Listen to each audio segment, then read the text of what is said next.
ये जब मैं 20 साल का था, जब गुरुजी के पास बैठा हुआ था, माताजी थी, तो गुरुजी रो रहे थे और ये गाना दो गुरु भाइयों ने गाया था और गुरुजी धारा प्रवाह रो रहे थे उस समय जी, और अपने आंसुओं को छुपा रहे थे कभी भी, और हम देखकर बड़े हैरान हो रहे थे।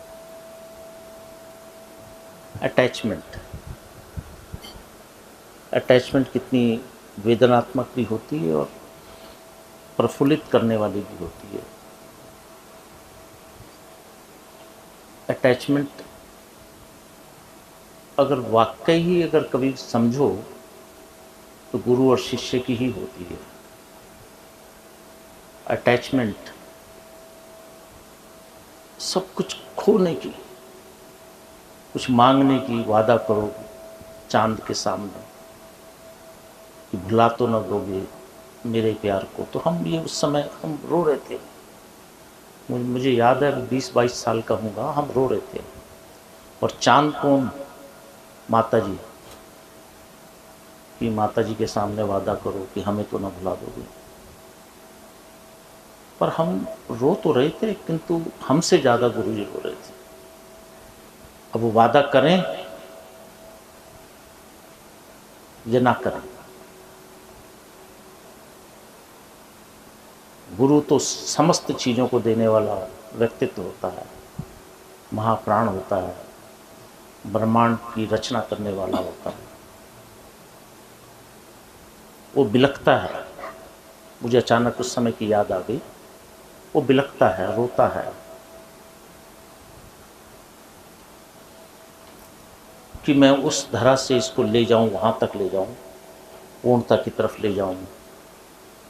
इसको चांद और सितारों से क्या मतलब, मैं पूर्णता की तरफ ले जाऊं, उस मूल बिंदु तक ले जाऊं जिस मूल बिंदु से सभी निकलते हैं।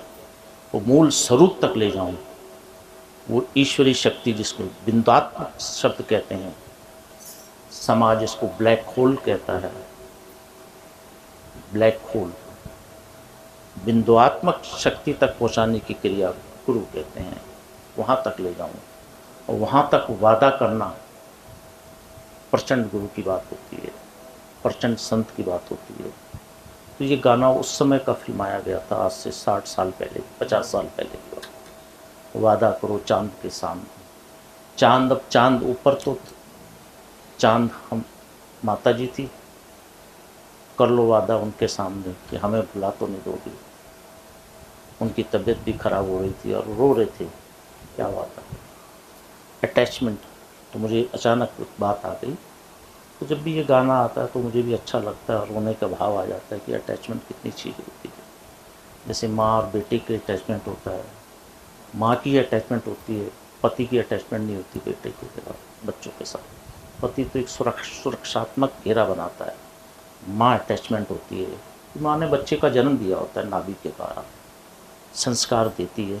गुरु भी नाभि के द्वारा संस्कारित करता है। गुरु माँ के कर्म को हटाता है और खुद घुस जाता है, नाभि में संस्कारित भाव देता है, उसको हर चीज़ करता है, एक नई रचना करती है। माँ तो उधर ही ले जाती है, मोह माया मेरा तेरा। गुरु वहाँ से उठाता हुआ उसको ब्रह्मानंदन की तरफ ले जाता है। तो ये वादा गुरु का होता है, गुरु और शिष्य का होता है, साधक का होता है, गुरु के संग होता है, चेतना का होता है, चेतना का होता है, सुप्त चेतना के साथ वादा, उजाले का एक अंधेरे के साथ वादा होता है कि वादा करो चांद के सामने। तो चेतनात्मक दृष्टि देने की क्रिया गुरु करते।